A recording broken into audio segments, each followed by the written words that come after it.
बहुत बहुत अच्छा मोहनदास जी। मैं आपसे तहे दिल से माफी मांगना चाहता हूँ कि आपके लिए मेरे मन में भी ये सवाल आया खराब। मालिक मुझे बचाए ऐसे सवालों से। और मैं आपसे एक विनंती करना चाहता हूँ, आप मुझे ये बताइए कि देखिए, कुछ परिस्थिति कठिनाई आपकी भी है कि आपको भी अपने परिवार से दूर रहना पड़ता है, या परिवार से आप भी नहीं है। चाहे कुछ भी हो इस काल लोक में, तो वो परिवार ही है, आपके बच्चे आपके।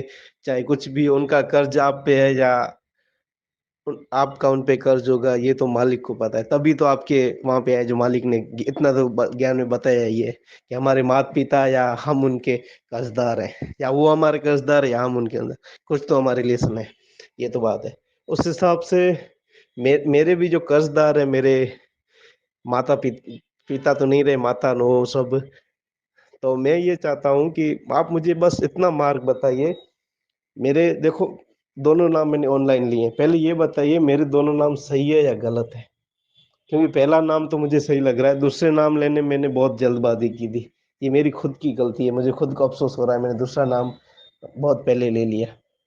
आप मुझे बस इतना मेरी शंका दूर करिए कि मुझे अब भक्ति करनी है मालिक की, और मुझे सेवा भी आपकी करनी है, साथ संग के साथ जुड़ना भी है।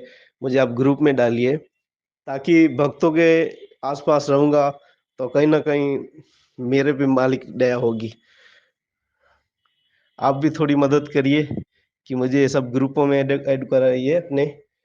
और मेरी और एक मदद ये करो, बस मुझे इतना बता दो कि मेरे दो नाम है वो, बस मैं जारी रखूं या फिर मालिक की राह देखूं कि मालिक आए तब उनसे ही लूं?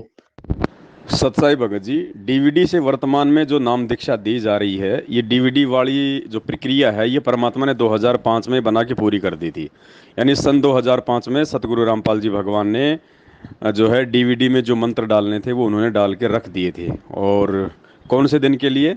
साथ में ये भी कह दिया था उन्होंने कि दास के सतलोक जाने के बाद में फिर मेरे नूरी शरीर से, ये टीवी वगैरह से, लैपटॉप से, जो भी व्यवस्था होगी उससे फिर ये नाम दिया जाएगा, डीवीडी उस समय काम करेगी। तो पहले ही परमात्मा ने बना के जो है ये रख दी थी। उसके बाद 2006 में, एक साल बाद करौथा कांड हुआ था, 2 साल गुरुजी जेल में रहे। लेकिन कहीं कोई डीवीडी से नाम दीक्षा नहीं दी गई 2 साल में। ना कहीं कोई नाम शुद्धिकरण की व्यवस्था की गई, क्योंकि परमात्मा का वचन सर्वदा सत्य होता है, वो कभी दोगला काम नहीं करता है। अब जैसे ही गुरुजी जेल से बाहर आए, संगत ज़्यादा बढ़ने लगी, तो मैनेजमेंट क्या है भगत जी, उनका जो परिवार है, जो ये मैनेजमेंट वाले हैं, ये गुरु को मानुस मानते हैं। तो इन्होंने गुरुजी को सलाह दी कि आप क्या क्या करोगे, आप सत्संग करोगे, आशीर्वाद दोगे, नाम दोगे, इतना समय नहीं होता आपके पास में। तो गुरु को मानुस मान के गुरुजी के परिवार वालों ने, यानी उनके भाई ने या अन्य जो व्यक्ति साथ में रहा करते थे, उन्होंने गुरुजी को सलाह दी कि गुरुजी क्यों ना आप डीवीडी से नाम दीक्षा देना शुरू कर दो, समय भी बचेगा और काम भी हो जाएगा। तो भगत जी उस समय आवश्यकता भी थी और परमात्मा ने भगतों की ये परीक्षा भी थी। भाई गुरुजी को सलाह देने का कितना बड़ा मतलब नुकसान होता है। अर्जुन सरजुन की कथा परमात्मा ने सुनाई ना कि गुरुजी आप वैश्या की यहाँ मत बैठो, आपकी बदनामी हो रही है। उसी के चलते 250 वर्ष तक उनको बुढ़ापा में वो कष्ट सहन करना पड़ा था। तो ये तो गुरु को बिल्कुल ही मानुस मानते हैं, तो इन्होंने गुरुजी को सलाह दी। गुरुजी ने परीक्षा भी लेनी थी और गुरुजी ने अपना काम भी निकालना था। मालिक तो एक तीर से अनेक को शिकार करते हैं। तो गुरुदेव ने कह दिया ठीक है भाई, अगर तुम्हें अगर ऐसा उचित लगता है तो ऐसा कर लो बच्चों, कोई दिक्कत नहीं है। क्योंकि काल के साथ एग्रीमेंट है ना गुरुजी का। काल ने क्या कहा था, गुरुजी आप नीचे जाना, परमात्मा आप केवल अपना ज्ञान देना, जबरदस्ती किसी को सतलोक लेके मत जाना। जो आपके ज्ञान को स्वीकार करे वो आपका, नहीं तो मेरा।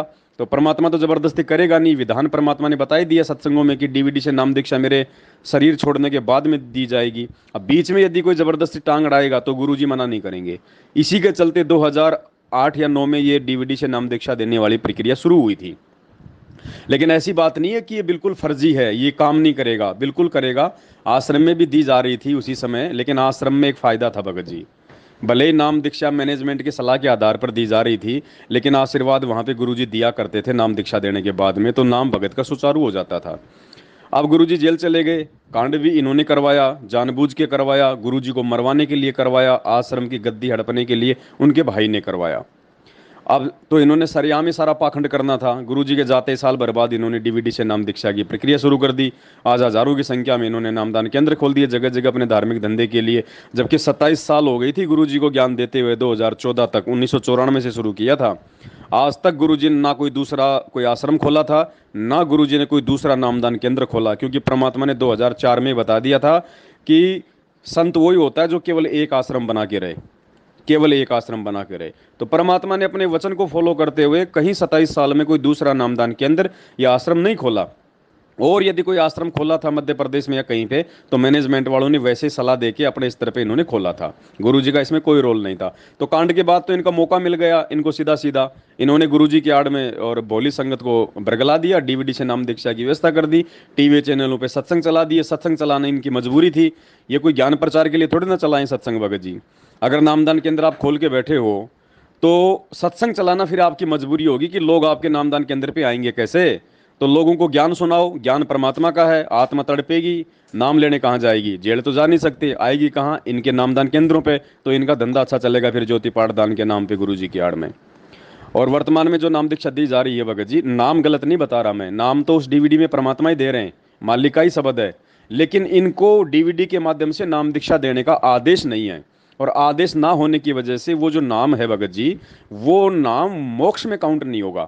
अगर आप मर्यादा में रह के जाप करोगे उसी नाम का, यदि आपने ऑनलाइन या डीवीडी से नाम दीक्षा ले ली है मैनेजमेंट से, यदि आप मर्यादा में रह के, मर्यादा यानी नियम गुरुजी के, और गुरुजी का सबसे बड़ा नियम है इस मैनेजमेंट से दूर होना, क्योंकि कांड मैनेजमेंट ने करवाया, गुरुजी को जेल मैनेजमेंट ने करवाई। अब यहाँ भी बहुत सारे सवाल खड़े हो जाते हैं भगत जी, लोग आपको कह देंगे वो पवन दास कह रहा है कि मैनेजमेंट ने गुरुजी को जेल करवा दी, मैनेजमेंट गुरुजी को कैसे जेल करवा सकता है, जीव की क्या औकात है। तो भाई फिर जेल वालों की क्या औकात है, वो कोई भगवान है क्या जो गुरुजी को अंदर बैठा रखा, वो भी तो जीव है, फिर उनकी क्या औकात है जो उन्होंने गुरुजी को जेल में बैठा रखा है। 650 साल पहले फिर सिकंदर लोदी की क्या औकात थी जो भगवान को काशी से अपने हाथों से हथकड़ी पहना के दिल्ली के लाल किले पे लेके गया था। फिर सिकंदर लोदी की क्या उसकी शेख तकी की क्या औकात थी जो भगवान को जेरे कुएं में डाल दे, भगवान को तलवारों से कटवा दे। वो नहीं मरे वो एक बात अलग है, क्योंकि वो समर्थ है, वो तो आज भी नहीं मर रहा, कोई उसका बाल बाका नहीं कर पा रहा। जीव परमात्मा को मानुष मान के अपनी तरफ से पूरी साजिश करता है, पूरी कोशिश करता है, पूरा षड्यंत्र करता है, लेकिन मैनेजमेंट ने तो अपने आप को बचाना है, अपनी गलतियों को छुपाना है, इसलिए वो इस तरह की बातें करते हैं। तो वर्तमान में जो दीक्षा दी जा रही है डीवीडी की, यदि किसी ने ले ली है, इसके दो कारण है भगत जी। यदि आपको अभी तक सच्चाई का नहीं पता है और आपने डीवीडी से नाम दीक्षा ले ली है, तो भगत जी परमात्मा आपकी हेल्प करेगा, आपकी मदद करेगा, अगर मर्यादा में रहोगे तो। और जैसे ही आपको सच्चाई का पता चल गया कि डीवीडी से नाम दीक्षा देना फर्जी है, इनको अधिकार नहीं है, उसके बाद आप चाहे कितना मर्यादा में रह लेना भगत जी, आपको कोई लाभ नहीं होगा। तो यदि आपको सच्चाई का पता चल गया है तो सबसे पहले तो इस मैनेजमेंट से दूर हो जाओ, जो सबसे बड़ा जो दुश्मन है इस परमात्मा का, इस ज्ञान का, काल प्रेरणा से। मैनेजमेंट से दूर होने के बाद में जो नियम है गुरु जी के, अगर आपने प्रथम नाम लिया है तो उसके क्या नियम है, दूसरा नाम लिया है तो उसके 34-35 क्या नियम है। अगर उन नियमों में रह के भक्ति करोगे तो ये नाम आपको यहाँ की भौतिक सुविधा देंगे भगत जी, लेकिन मोक्ष उसी समय काम, मतलब इन मंत्रों की जो कमाई है वो मोक्ष में उसी समय काउंट होगी जब आके गुरुजी या तो आशीर्वाद देंगे या फिर भगत जी फिर से आपको दोबारा से गुरुजी नाम लेने के लिए कहेंगे। तो वर्तमान में आप जी मैनेजमेंट से पीछे हट जाओ, ज्ञान को समझ के, मेरी बातों को सुन के नहीं भगत जी, क्योंकि भक्ति मार्ग में किसी दूसरे के विचार नहीं चलेंगे। मैं अगर कोई विचार आपको दे रहा हूँ, उन विचारों की आपकी जिम्मेदारी बनती है। पहले आप सही और गलत का जो पैमाना परमात्मा ने आपको दे रखा है, टोर्स दे रखी है, तत्व ज्ञान और गुरुजी के सत्संग, उनसे तोल के मेरे विचारों यदि आपको सही लगते हैं तो फिर उनको फॉलो करो। तो सारे नियम फॉलो करो और अपना नाम भी जपो जो गुरुजी ने विधि बताई है, तो आपको यहाँ का लाभ आपको अवश्य मिलेगा, इसमें कोई दिक्कत नहीं है। और आपने सतनाम तक का मंत्र ले लिया, कोई दिक्कत नहीं है, आगे का मंत्र भूल के भी लेना नहीं है और इन मंत्रों को छोड़ना नहीं है, क्योंकि छोड़ना मैनेजमेंट को है, परमात्मा का नाम नहीं छोड़ना भगत जी। अगर मैनेजमेंट को छोड़ के मर्यादा में रह के इन मंत्रों का जाप करोगे 100% आपको लाभ मिलेगा, परमात्मा की अच्छी आत्मा हो, इसमें कोई दो राय नहीं है। बस हमारी तो केवल इतनी सी विनती है। सत साहिब।